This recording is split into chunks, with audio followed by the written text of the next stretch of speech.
Those are the notes that we believe Savannah Guthrie was referencing when she said that she thought 2 of the notes were real and legitimate. Well, there was a Bitcoin account, and we've got some new information about a transaction in that Bitcoin account. I've spoken to several retired FBI profilers who have come up with a profile of who they believe is responsible for the Nancy Guthrie abduction based on the information that they have. And Steve is the perfect person because he has had investigations where he's used profilers before. I also wanted to see what he thought about some of what they're telling and some of the information that I've learned from some of the profilers that I talked to, and I wanted to see, like, as an agent, how you would put that into action actually with the investigation.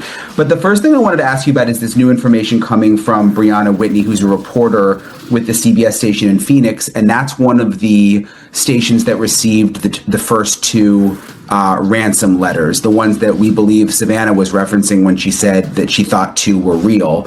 And they're now divulging, the station, that when they looked back into the Bitcoin wallet, there was activity on February 10th, and there's been no activity since. So this would have been a couple of months ago, right when the letters first came out.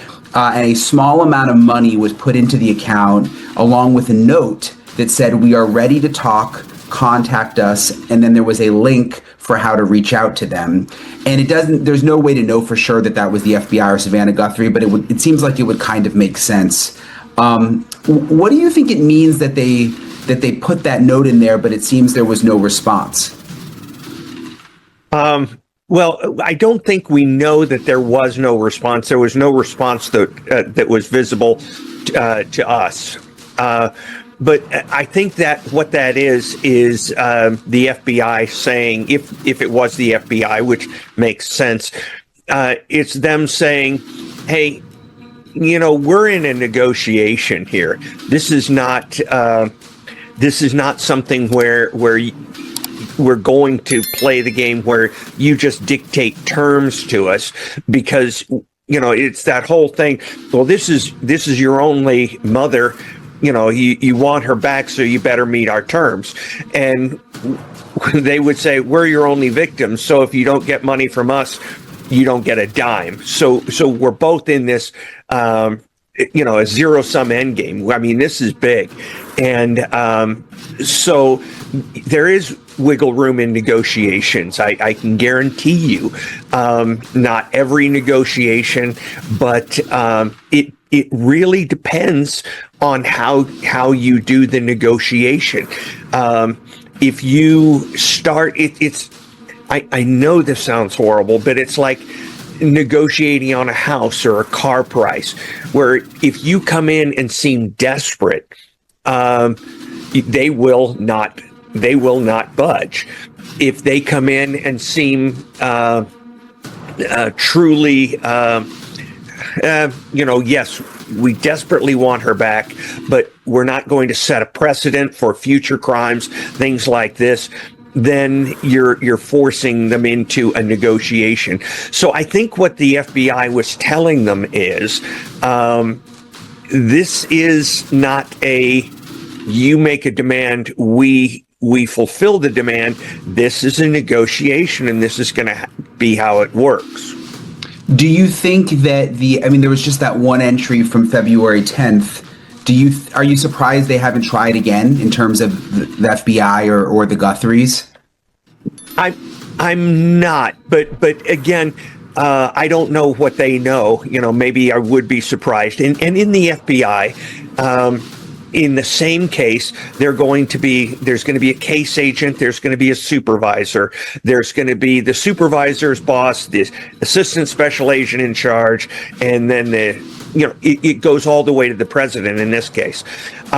So there could be, it would be astounding to me if there wasn't disagreement within them, within the team, on what the best strategy is going forward.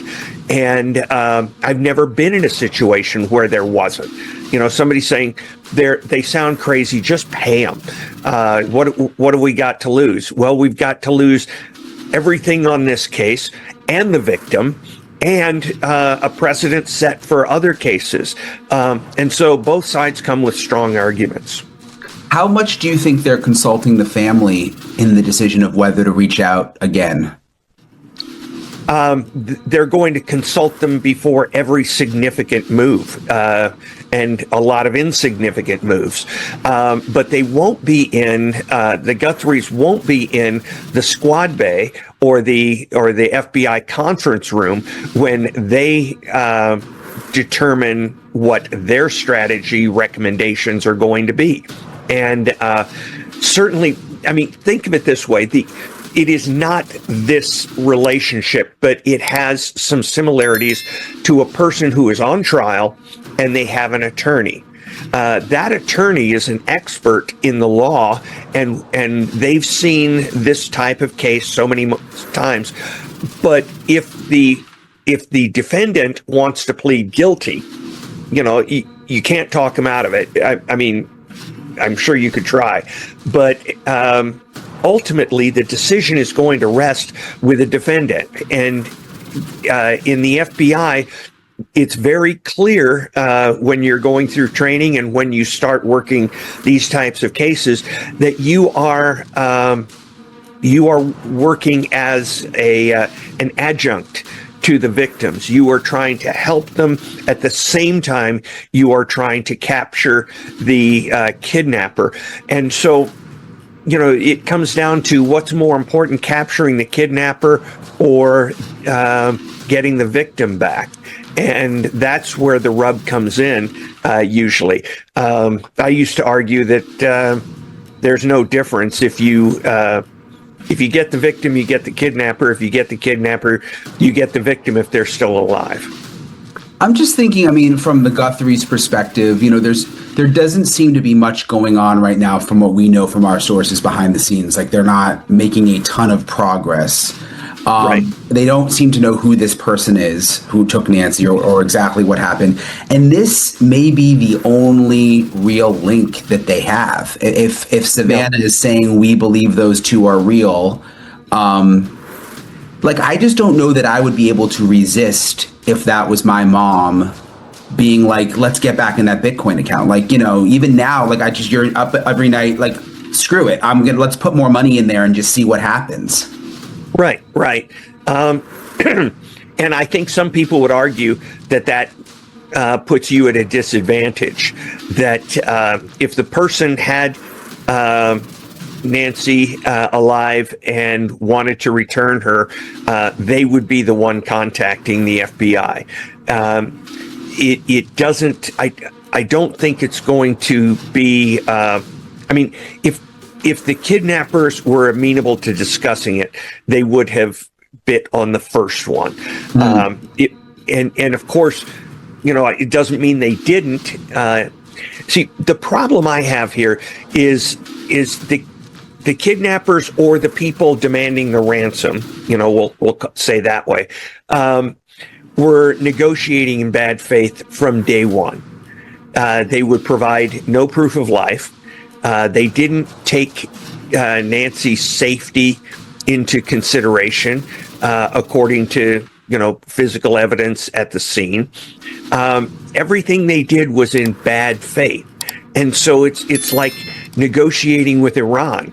You know, they can say that they're going to do something, but we sure don't trust them to do anything because they've never demonstrated anything, any bit of integrity or good faith in the investigation. One of the main issues that makes them seem like non-serious is that they wanted the negotiations basically public. They wanted to go through TMs. The ransom letters included something specific, a Bitcoin wallet. For anyone unfamiliar, Bitcoin is a digital currency. It's decentralized, which means no bank controls it. Transactions are recorded on something called a blockchain, which is public, but the identities behind the transactions can be hidden. That makes it attractive to criminals who want payment without being traced. It's not foolproof. Law enforcement has gotten better at tracking Bitcoin, but it creates an extra layer of anonymity that cash doesn't provide. So the fact that a Bitcoin wallet was included in the ransom demand told investigators a few things. Whoever sent those letters understood technology. They understood how digital currency works. They were trying to create distance between themselves and any potential payment. That suggests planning. That suggests a level of sophistication, not someone acting on impulse, someone who thought this through. But here's where things started to feel wrong. Savannah Guthrie, Nancy's daughter, is not a private citizen. She's a CO anchor of NBC's Today Show. She's one of the most recognizable faces in morning television. Millions of people see her every day. And when her mother went missing, that became national news, not just local coverage. National, which means the pressure on this case wasn't just coming from a family. It was coming from media attention, public interest, and the kind of scrutiny that most investigations never face. Savannah Guthrie made a statement at one point, referencing the ransom notes. She said she believed that 2 of the notes were real and legitimate. That's significant, because it means that among all the tips and possible leads and false information that comes in during any high-profile case, investigators and the family had identified 2 specific communications that they took seriously. 2 messages that seemed credible enough to act on. And that brings us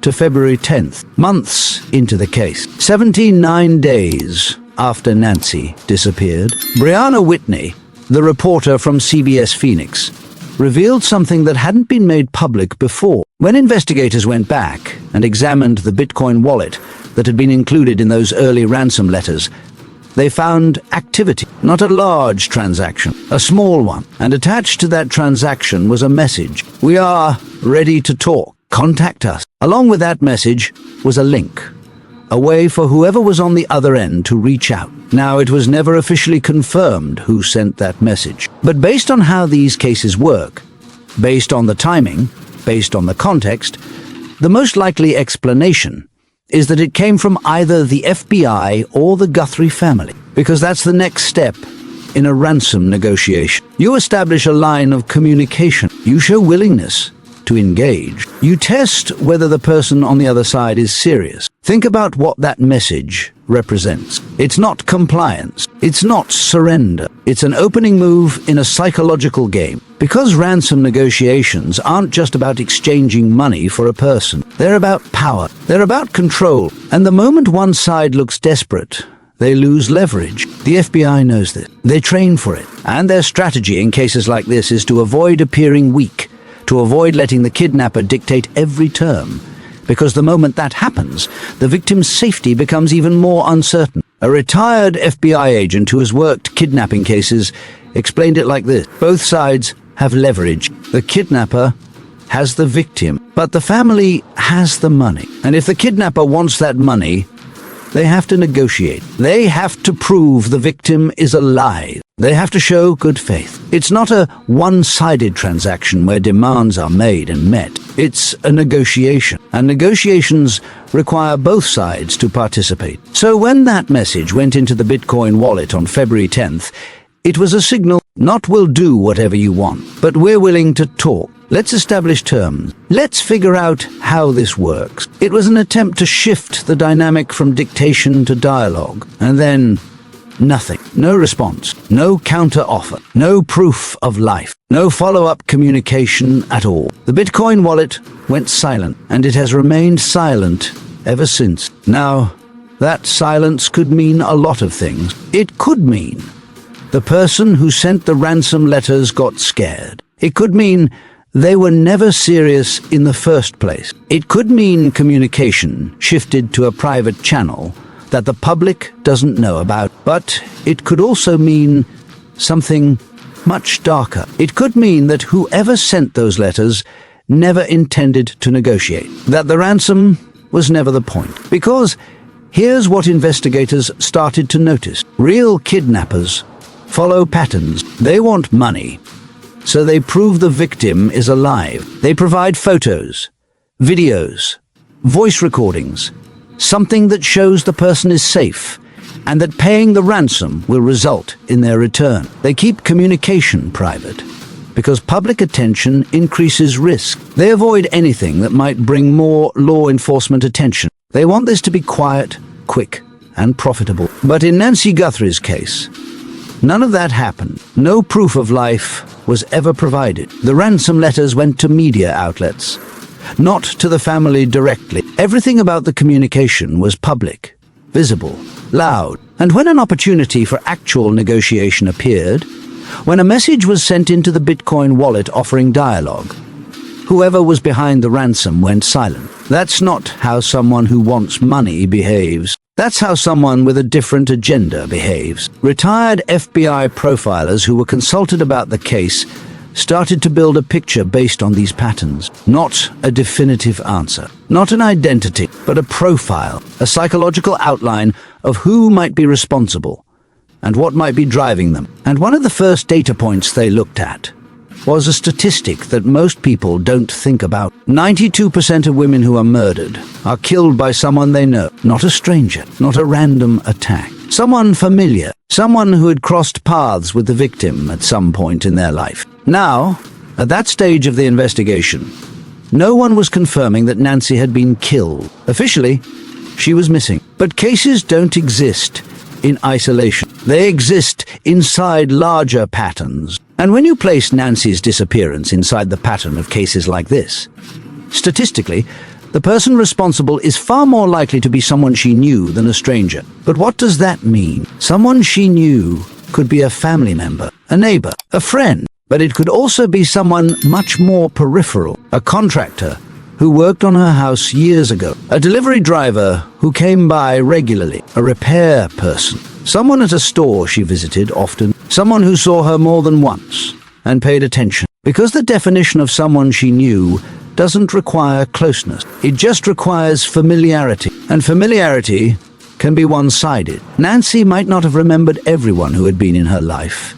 even briefly, but someone who was watching her, they would remember. The profilers also focused on behavior, not just who might have done this, but how it was done. And one word kept coming up: unafraid. Whoever took Nancy Guthrie didn't act like someone who was terrified of getting caught. They moved with confidence. They took an 84-year-old woman from her home, and based on what investigators found at the scene, they didn't act cautiously. They acted like someone who believed they could succeed. That kind of confidence comes from somewhere. It usually comes from one of two places: experience or obsession. Experience means they've done something like this before. They understand the risks. They know how to avoid leaving evidence. They know how to control a situation. But obsession is different. Obsession is emotional. It's personal. It's when someone becomes so focused on a goal that fear stops mattering, because the goal becomes more important than the consequences. And when investigators looked at Nancy's case through that lens,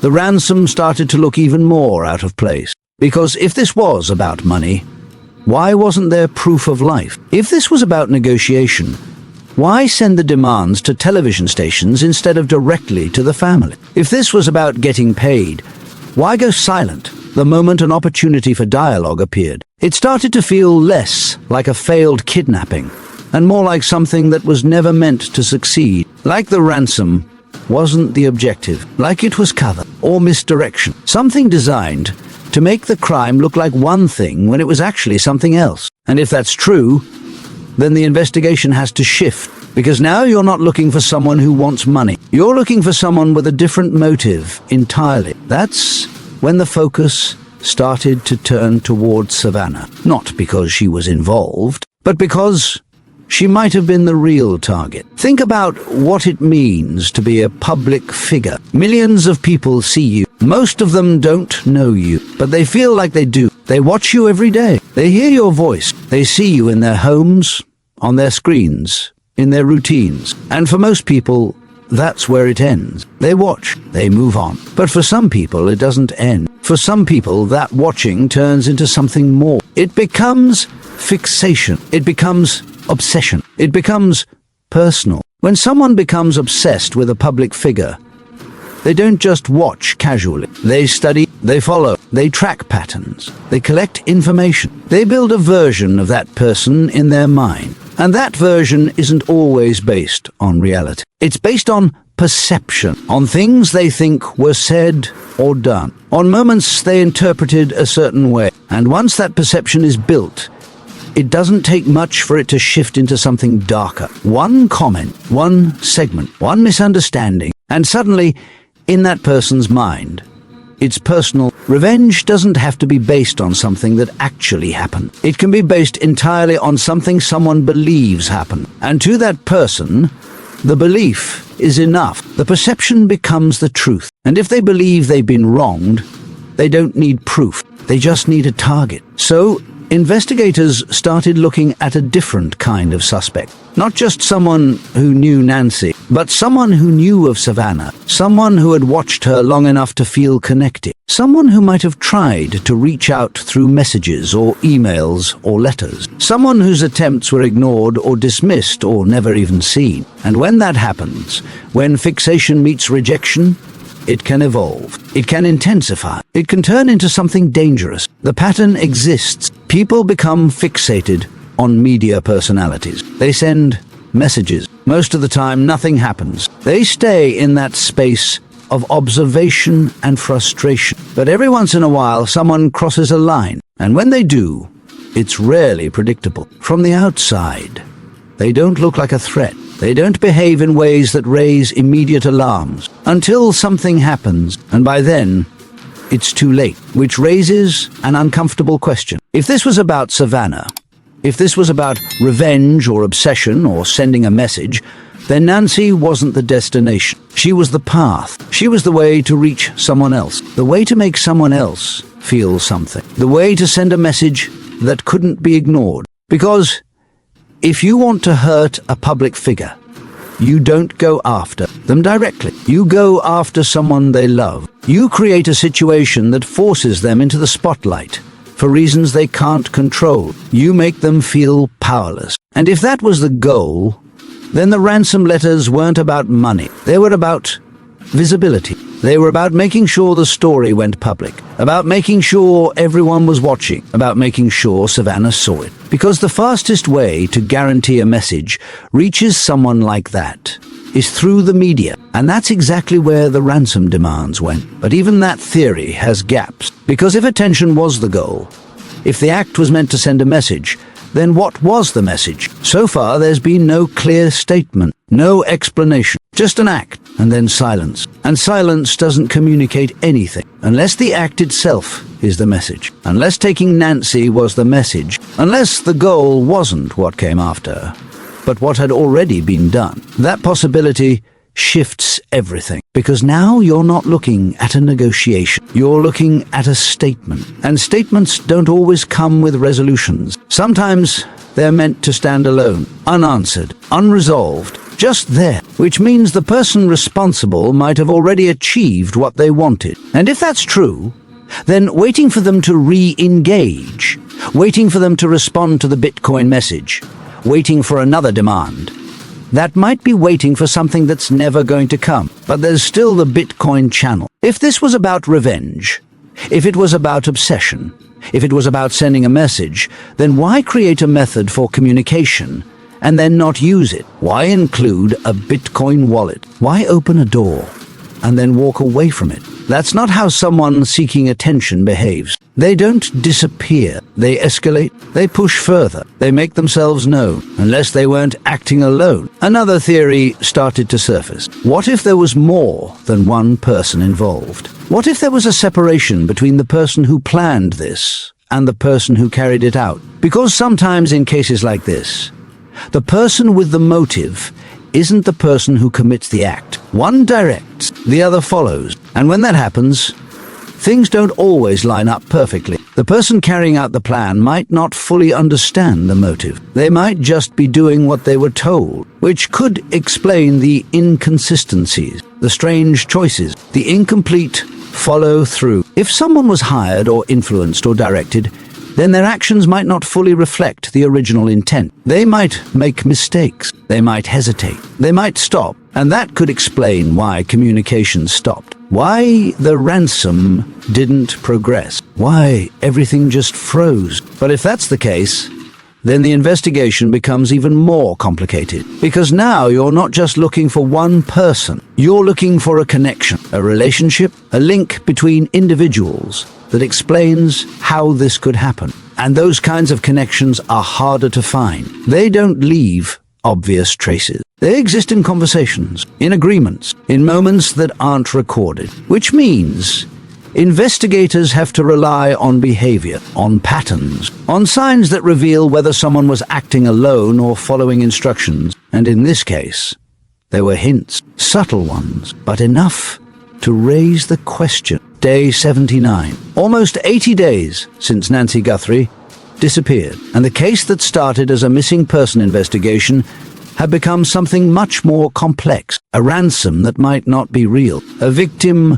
who might not have been the target, a silence that might mean everything or nothing, and a question that no one could answer. Where is Nancy Guthrie? While investigators were building theories about motive and trying to understand why someone would create a ransom demand and then go silent, something was happening behind the scenes, something physical, something that didn't rely on interpretation or psychological profiles, something concrete. Because buried in the evidence collected from Nancy Guthrie's home was a single strand of hair, and that strand, smaller than almost anything else in this case, might become the most important piece of all. Evidence doesn't speculate. It doesn't assume. It either connects or it doesn't. And when that connection happens, everything changes. Because while theories can point investigators in a direction, evidence can take them straight to a person. And right now, that's exactly what this case needs. Not another possibility, a name. No matter how carefully someone plans a crime,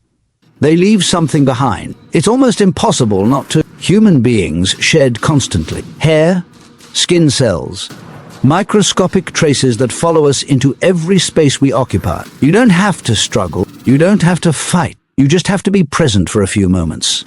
And something of you remains. And in Nancy Guthrie's bedroom, that's exactly what investigators found. On its own, a single hair doesn't look like much. It's the kind of thing most people would brush off without a second thought. But in a criminal investigation, it represents possibility, because that hair belongs to someone, and if it belongs to the wrong person, if it belongs to someone who can't explain why it was there, then it stops being just evidence. It becomes a problem that needs an answer. The strand was collected early in the investigation, preserved carefully, sent to a lab for testing. Standard procedure in cases like this. But standard testing has limitations. Hair without a root, without the follicle attached, doesn't always provide a full DNA profile. It can offer characteristics, possibilities, general information, but not always a clear identity. And for a while, that's where it stayed. Promising, but not definitive. Then something shifted. Investigators made a decision. They sent that strand somewhere else, not just another lab, the FBI facility at Quantico. And that decision tells you something important. They believe this piece of evidence could break the case wide open. Because when something goes to Quantico, it means they're using methods that go beyond standard analysis, techniques that are newer, more advanced, sometimes still being refined, the kind of testing that didn't exist even a few years ago. Modern DNA analysis has evolved in ways that fundamentally changed how cold cases get solved. It's not just about matching a profile to a database anymore. It's about using genealogical methods, building family trees from partial matches, tracing genetic connections across generations. This approach has solved cases that sat untouched for decades. Cases where the perpetrator was never in any criminal database,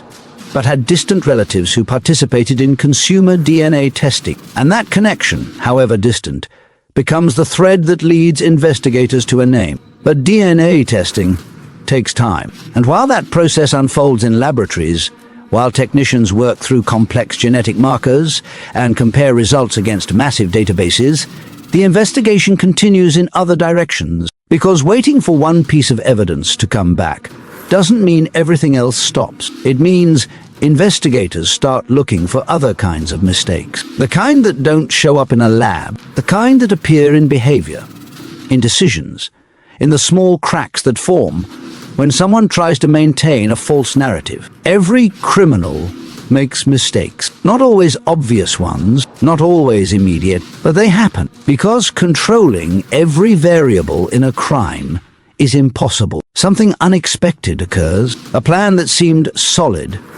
encounters a problem. A decision has to be made in real time, without the luxury of careful thought. And that's when errors slip through. Errors that might seem insignificant in the moment, but become crucial when investigators start connecting patterns. In this case, the mistakes aren't loud. They're quiet. They exist in what didn't happen as much as what did. The lack of proof of life. The absence of continued communication. The decision to involve media outlets instead of establishing private contact. The silence that followed the Bitcoin message. Each of these represents a choice, and each choice reveals something about the person who made it. Real kidnappers follow predictable patterns because their goal is straightforward. They want money, and to get money, they need to keep the victim's family engaged, applying pressure, creating urgency. They provide proof the victim is alive. They follow up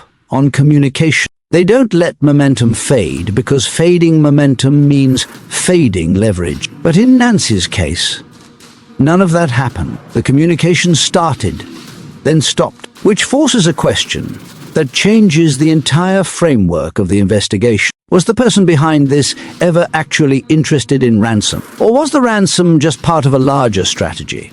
Something designed to create confusion, to misdirect attention, to buy time while something else was already unfolding. Because if the ransom was never genuine, then everything about how it was handled starts to make a different kind of sense. The public nature wasn't a mistake. It was intentional. The lack of follow-through wasn't failure. It was completion, because whatever needed to happen had already happened. That theory, as dark as it is, fits the evidence better than any other explanation. It accounts for the silence. It explains why proof of life was never provided. It clarifies why someone would risk public exposure instead of keeping everything private. Because if the objective wasn't negotiation, if it was something else entirely, then the ransom served a different purpose. It created a narrative. It established a timeline. It made investigators look in one direction, while the reality existed somewhere else entirely. This kind of strategic thinking doesn't come from impulse. It comes from planning, from understanding how investigations work, from knowing that the longer a case stays in uncertainty,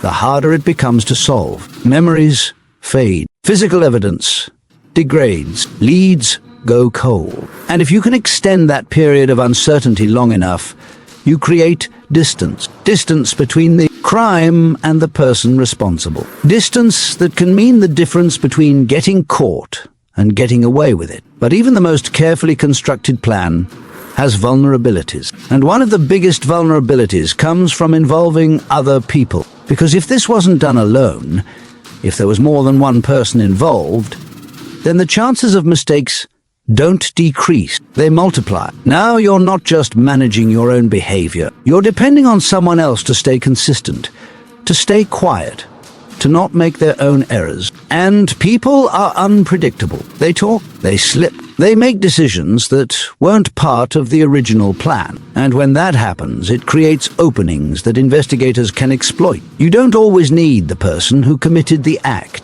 Sometimes you just need the person who knows something, even if they don't realize how important that information is, even if they think it's insignificant. Because investigations are built on small details that connect to create larger pictures. A conversation overheard, a change in routine noticed, a comment made that didn't quite fit the context. These fragments matter, and when enough of them accumulate, they start forming a pattern that points toward truth. That's why investigators continue asking for public assistance, even when cases appear to go quiet. Because quiet doesn't mean inactive. It means focused. It means working through details that aren't ready to be made public yet, following leads that need to be verified before they can be acted on, building cases piece by piece in ways that aren't visible from the outside. And while that work continues, while evidence gets processed and patterns get analyzed,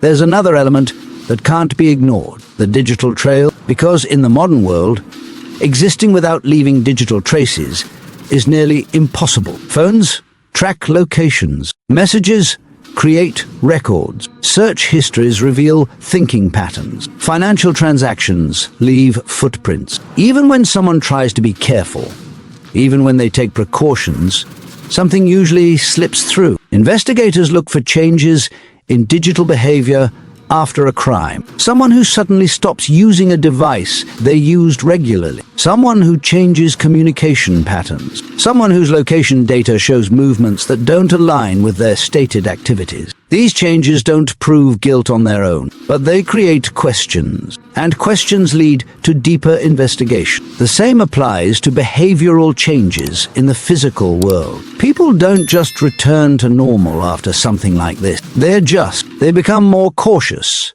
or sometimes less cautious, because confidence can be just as revealing as fear. When someone believes they've successfully gotten away with something, they relax. They stop watching as carefully. They stop thinking through every interaction. And that's when small details start slipping. A comment that reveals knowledge they shouldn't have. A reaction that doesn't match the situation. An absence that needs explanation. These behavioral markers become especially important when combined with other elements. The strand of hair waiting for DNA results. The patterns identified by profilers. The timeline of events that doesn't align with a genuine Ransom scenario. Because when all these pieces exist in the same investigation, they start creating a framework, and that framework begins to narrow the field of possibilities. Which brings the investigation back to a question that surfaced earlier, but has never been fully resolved.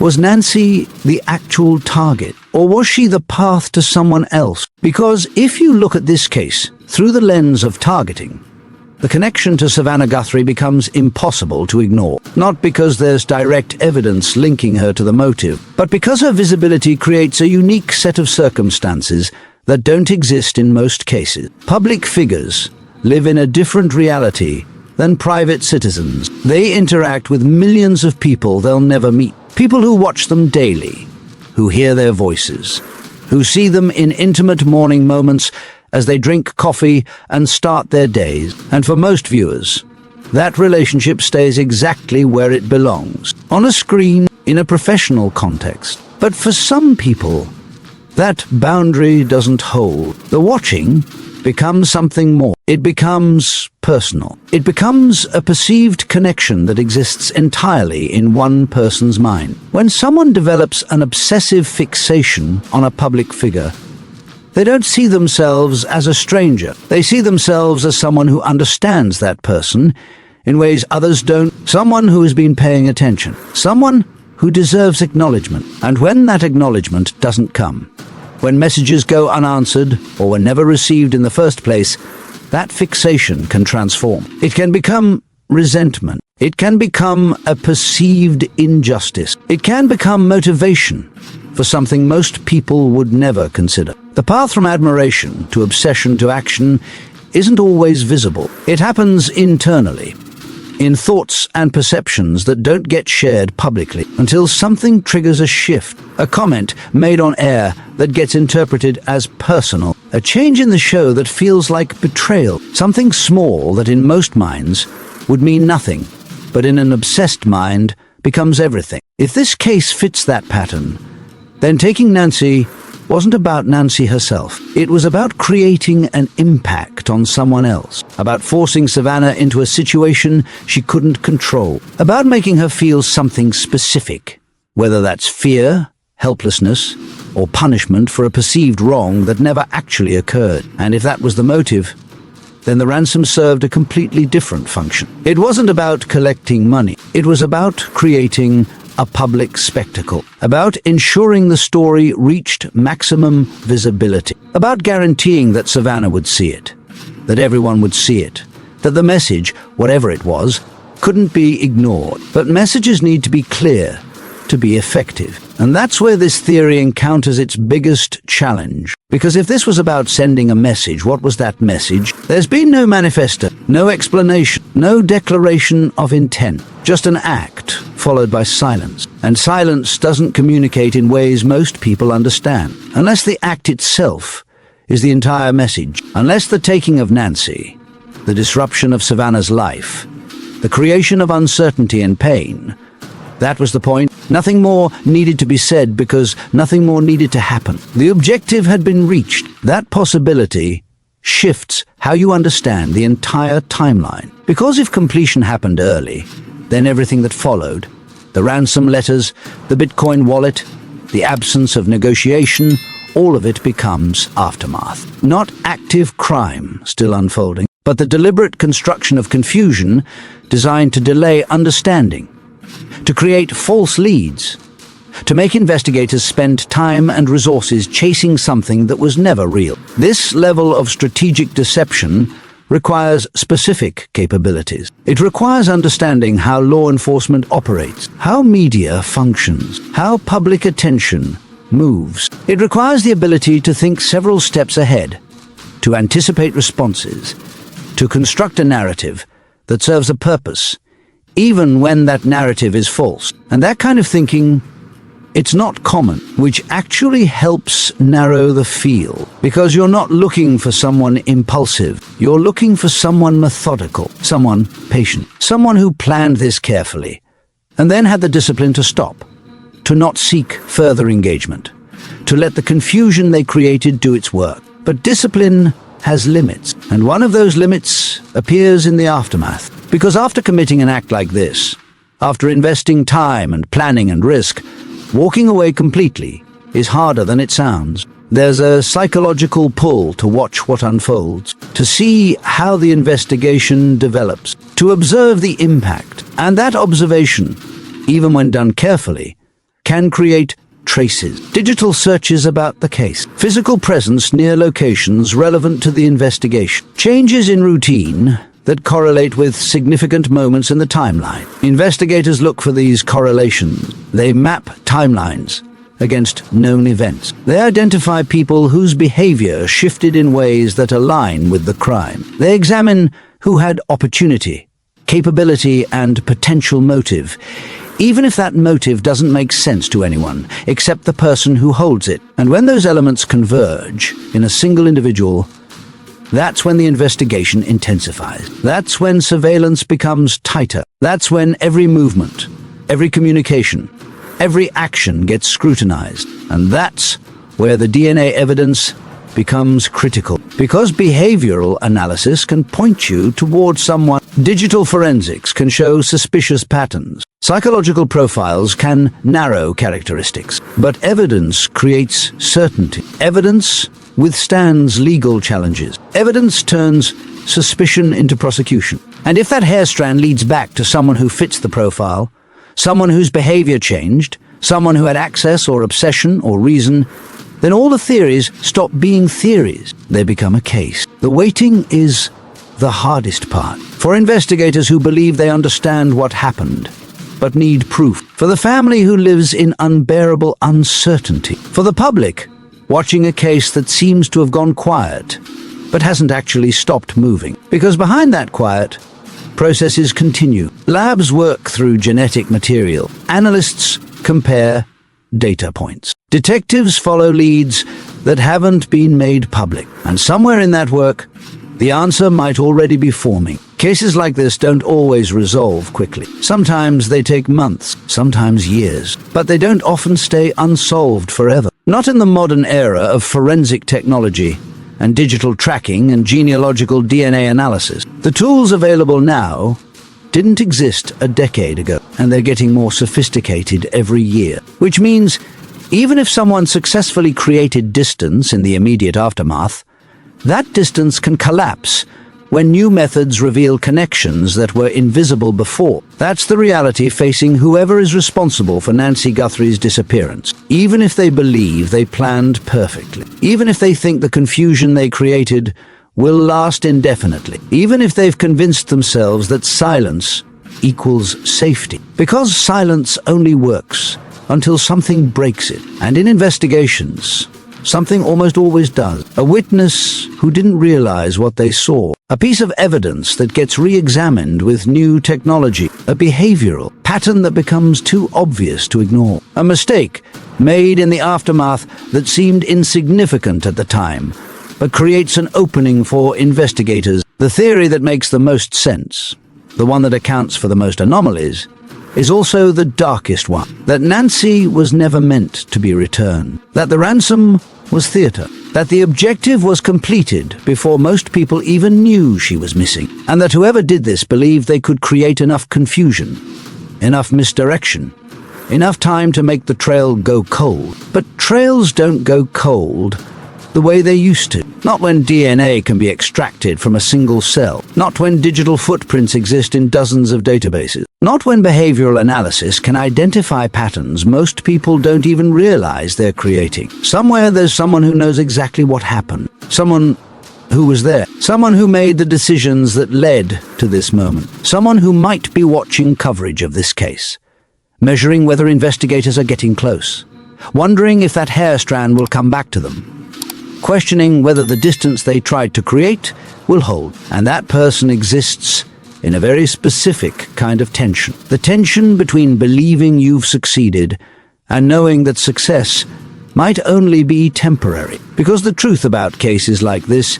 is that they rarely end with someone getting away with it. They end with evidence catching up to behavior, with technology revealing what was hidden, with time creating not distance, but clarity. The initial confusion fades. The false leads get eliminated. The real patterns emerge, and what seemed like a perfect plan begins to show its flaws. Small ones at first, then larger, until the whole construction collapses, and what remains is simply truth. And when that moment comes, when the DNA results arrive, when the patterns connect, when the evidence aligns with a name, everything that has been theory becomes reality. The investigation that seemed stalled suddenly accelerates. Search warrants get issued. Interviews intensify. The net that has been quietly forming finally closes, and the person at the center of it faces something they may not have fully anticipated. That planning only works until it doesn't. That distance only protects until something bridges it. That silence only lasts until evidence speaks louder. That's where this case stands right now, in the space between question and answer, between theory and proof, between what investigators believe happened and what they can demonstrate in court. It's an uncomfortable space, an uncertain one, but it's not permanent, because movement is happening even when it's not visible. The strand is being analyzed, the patterns are being mapped, the connections are being traced, and somewhere in that process, Nancy Guthrie's story is moving toward resolution. Not the resolution anyone hoped for, but resolution nonetheless. If you want to stay updated on this case, if you want to understand what happens when those DNA results come back, when the investigation moves from theory to action, make sure you're subscribed to Revealing Untold Crimes. Hit that subscribe button right now. Turn on notifications, because when this case breaks, and it will break, you'll want to know exactly what happened and how investigators finally connected the pieces. This is the kind of story that doesn't end with silence. It ends with answers, and those answers are coming.